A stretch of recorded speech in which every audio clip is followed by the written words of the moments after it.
Assalamualaikum warahmatullahi wabarakatuh. Anak-anak, bertemu lagi pada pelajaran PJOK kelas 5. Nah, kali ini materi yang akan kita pelajari adalah tentang bahaya nafsa. Ya, dibandingkan rokok dan minuman keras, nafsa atau narkoba adalah benda yang paling berbahaya bagi kesehatan tubuh. Nafsa atau narkoba adalah benda yang paling berbahaya bagi kesehatan tubuh. Nah, anak-anak, apakah kalian tahu apa itu nafsa? Ya, nafsa ini ternyata adalah singkatan anak-anak. Kepanjangannya adalah narkotika, psikotropika, dan zat adiktif. Untuk pengertiannya, yaitu adalah bahan atau zat yang dapat mempengaruhi kondisi kejiwaan, pikiran, perasaan, dan perilaku seseorang yang mengkonsumsinya. Nah, kita bahas satu persatu ya. Yang pertama adalah narkotika. Narkotika adalah zat yang dapat menyebabkan penurunan kesadaran, serta mengurangi dan menghilangkan rasa nyeri, serta menyebabkan ketergantungan.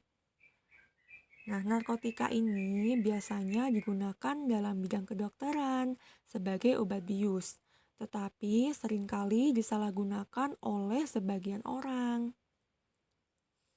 Nah, selanjutnya di sini ada klasifikasi golongan narkotika ya. Ada 3 golongan. Yang pertama adalah golongan 1 ya. Golongan 1 ini digunakan untuk ilmu pengetahuan. Tingkat ketergantungannya sangat tinggi. Contohnya adalah opiat, ganja, dan juga kokain. Untuk selanjutnya golongan 2 ini digunakan sebagai bahan baku produksi obat. Tingkat ketergantungannya tinggi. Contohnya adalah petidin, morfin, dan juga metadon. Untuk selanjutnya golongan 3. Ini digunakan untuk rehabilitasi. Tingkat ketergantungannya ringan ya. Contohnya adalah kodein, difenoksilat. Baik, yang kedua adalah psikotropika. Psikotropika itu apa? Ya, yaitu zat psikoaktif yang dapat mempengaruhi susunan saraf. Psikotropika dapat menyebabkan perubahan perilaku dan mental seseorang. Nah, psikotropika ini juga dibagi menjadi 4 golongan ya, yaitu golongan 1 tidak digunakan dalam terapi, tetapi hanya untuk ilmu pengetahuan. Potensi ketergantungannya sangat kuat, contohnya ekstasi. Kemudian untuk golongan 2, dapat digunakan dalam terapi dan ilmu pengetahuan. Potensi ketergantungannya kuat, contohnya amfetamin. Selanjutnya golongan 3. Nah, ini banyak digunakan dalam terapi dan ilmu pengetahuan. Potensi ketergantungannya sedang, contohnya adalah amobarbital. Baik, untuk golongan 4, ini sangat luas digunakan dalam terapi dan ilmu pengetahuan.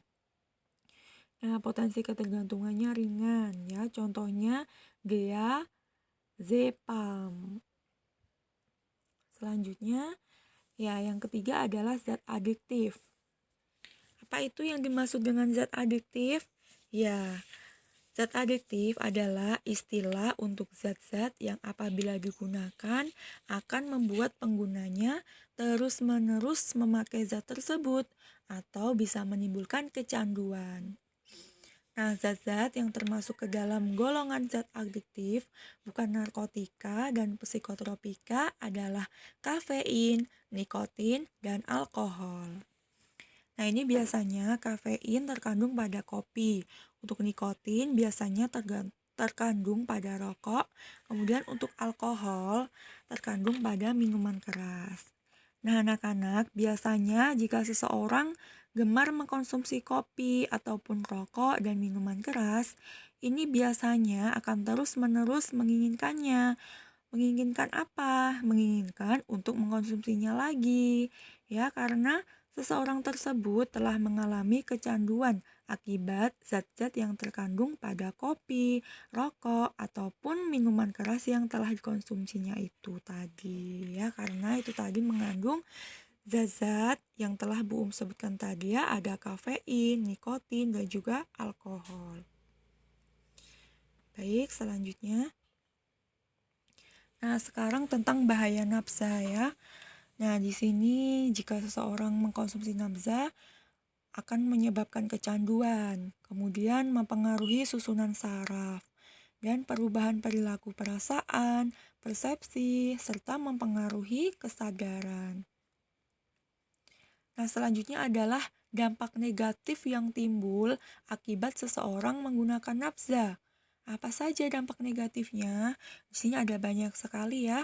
Ada menyebabkan penyakit jantung dan paru-paru, kemudian gangguan pada sistem saraf, gangguan pada kesehatan kulit, sakit kepala, suhu tubuh meningkat, sulit tidur, muntah-muntah, menyebabkan kanker, gangguan fungsi ginjal dan hati, menurunnya fungsi otak yang dapat melemahkan daya ingat. Nah, banyak sekali ya hal negatifnya. Kemudian bagaimana cara menghindarkan diri dari nafsa? Ya, di sini ada banyak ya. Ya, yang pertama, meningkatkan iman dan takwa kepada Tuhan Yang Maha Esa. Dengan cara apa? Yaitu dengan cara menjalankan perintahnya dan menjauhi larangannya. Menjauhkan diri dari barang haram, yaitu nafsa dan juga minuman keras. Kemudian menolak dengan tegas ya apabila ditawari narkoba. Kalian harus berani mengatakan tidak apabila ditawari. Jika tidak mampu menolaknya, maka segera tinggalkan tempat tersebut.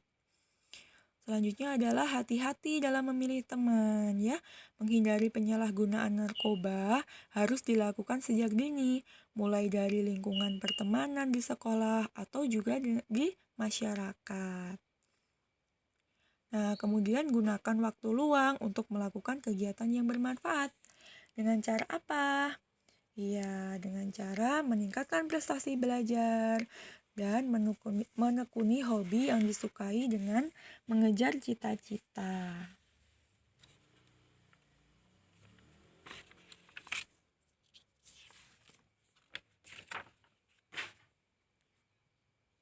Nah, baik, selanjutnya anak-anak ya, ini ada tugas teori tentang nafsa yang telah Bu sampaikan tadi.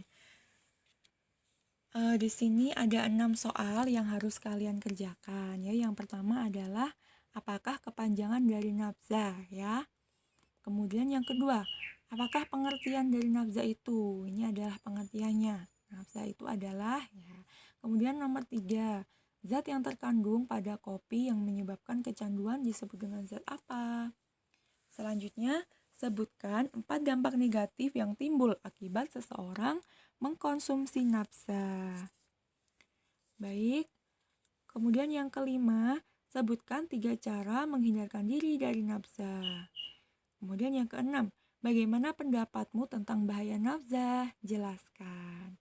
Begitu ya anak-anak, tugasnya dikerjakan di kertas ulangan.